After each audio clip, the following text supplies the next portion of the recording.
I'm Tom Baker, this is Chasing Cars. This is a Cupra Formentor VZX, one of the coolest SUVs produced by the Volkswagen Group. This thing is properly fun to drive. No surprise it came second on the recent 2023 Chasing Cars Car of the Year award. But the top spec Formentor VZX has had one big change, or really I should say one loud change for 2024. In today's video, we're going to check that out. We're also going to remind ourselves of what's good and what's not so good about this Cupra SUV.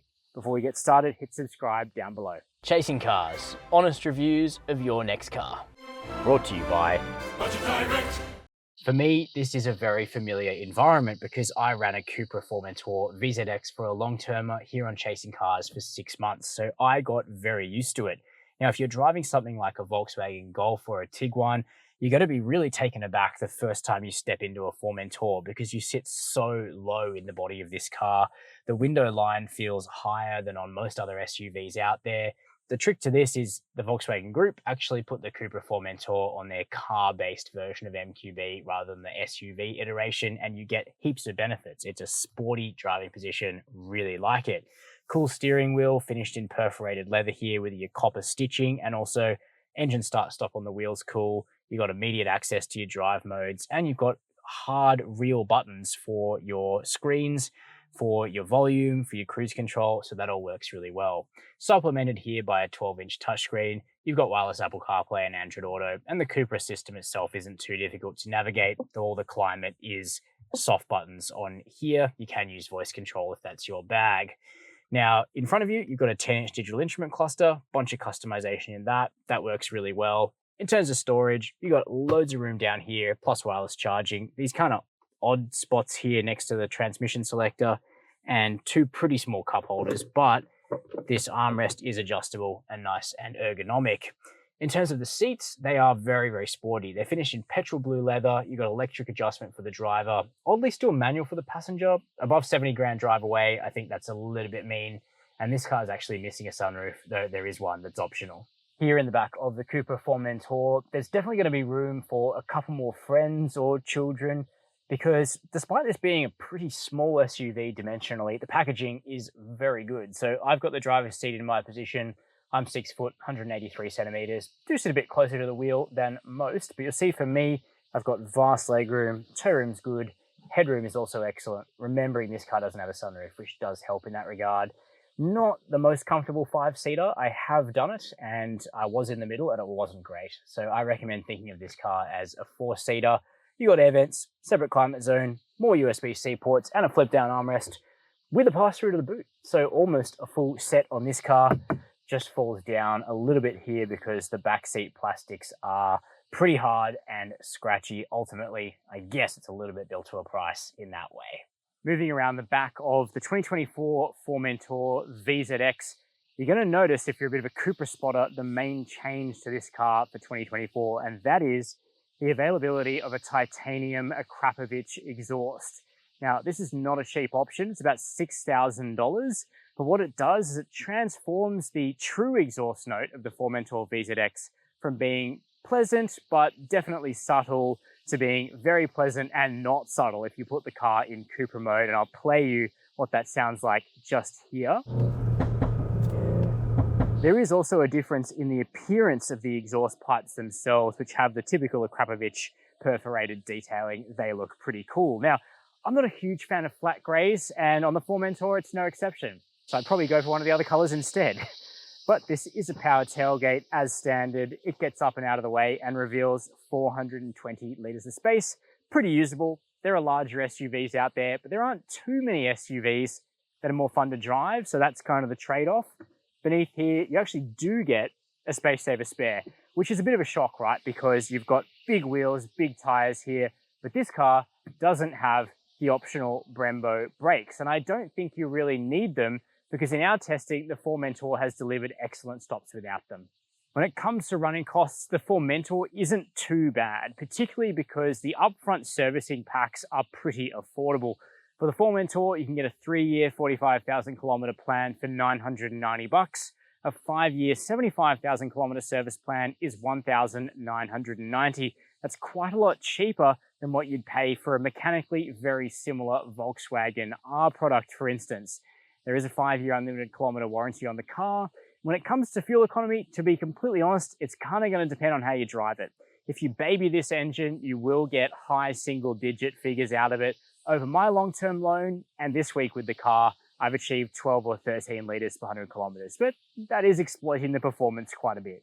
So let's take the Cupra Formentor VZX with the Akrapovic exhaust out for a bit of a spin. Put a couple hundred Ks on this car, and with the exception of the exhaust, it's all felt very familiar from when I ran a Formentor VZX as a long-termer, which is reassuring because mechanically it's pretty much the same. Still one of the best small to mid-size SUVs you can get in Australia at kind of mainstream prices.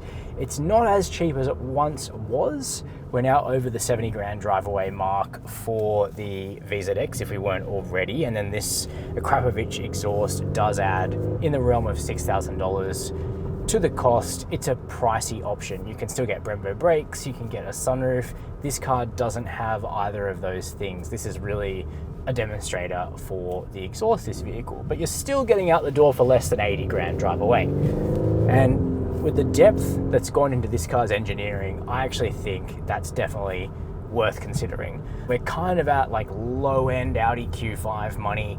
This is not a luxury car. Cupra is not a luxury brand. It's more of a sort of mainstream sporty brand, I would say, and I think they'd probably agree with that.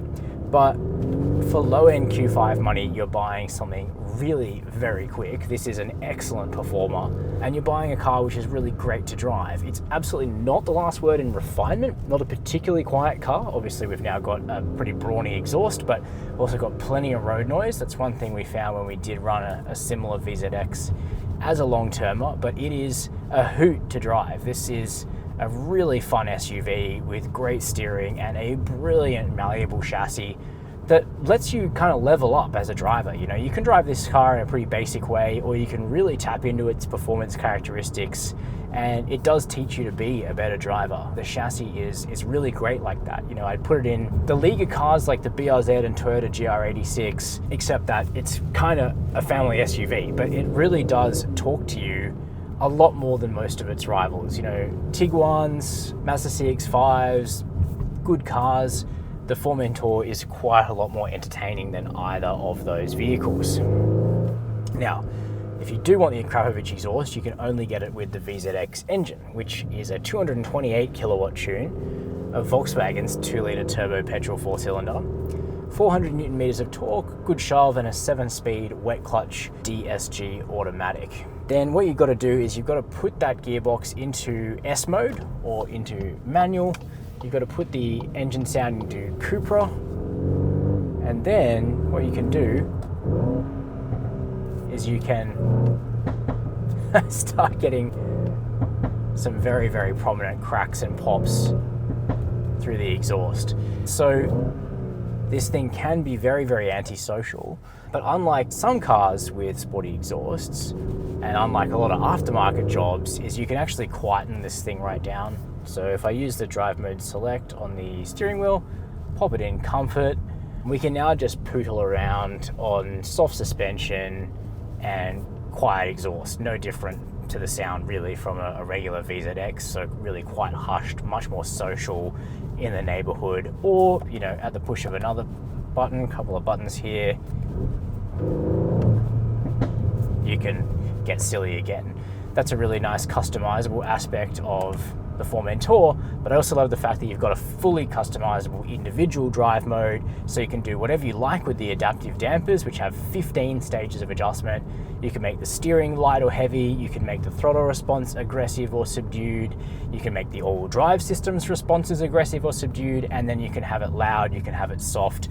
You can really make the Formentor whatever you want, and that customizability is a really interesting aspect and really quite sophisticated stuff in this particular segment. You know, we're not talking in the 6 figures here. That's sort of what I mean by the depth in this car. There is also the fact that the hardware is good. You know, those adaptive dampers are really quite something. The ride quality of this vehicle is generally impressive. It does run out of compliance if you go looking for more pockmarked roads or bigger potholes. You can get a few crashes into the cabin, but by and large, it's damped well, it rides well, it's fun to drive, the steering's good, the handling's communicative, and now we have a bit more bark to go along with the Formentor's considerable bite. You know, this is a car that's in the 4-second range, 0 to 100. It brakes really well. It's got a lot of bite. It did need a bit more bark. Now it's got it. Safety-wise, we do now have a 360-degree camera, which is a complaint I had about my Formentor. We've got adaptive cruise control, lane keep, travel assist, blind spot monitoring. By and large, the safety tech in this car actually works better than most. So that's my verdict on the 2024 Cupra Formentor in VZX, guys, with the optional Akrapovic exhaust. Now, even before this video, the Formentor was already a current Gold Star winner here at Chasing Cars. It's already performed well and earned its stripes with us. While there is a facelift coming, which may introduce further mechanical sophistication into the car, as well as a cosmetic lift, the Formentor is already one of the best SUVs you can buy here in Australia. And if you're after a compact to mid-size crossover with exceptional driving dynamics, then you must test drive this car. That is my strong recommendation. In terms of which one I would go for, the base model is compelling. The plug-in hybrid is eligible for a range of incentives in many states. And now the VZX is available with the really fruity exhaust. I think that's definitely worth considering if cost is not as much of a priority. That's my opinion. Let me know what you think down below this video in the comments. While you're there, hit subscribe and the notification bell if you've enjoyed this video and want to see more like it. And as always, thanks for watching Chasing Cars.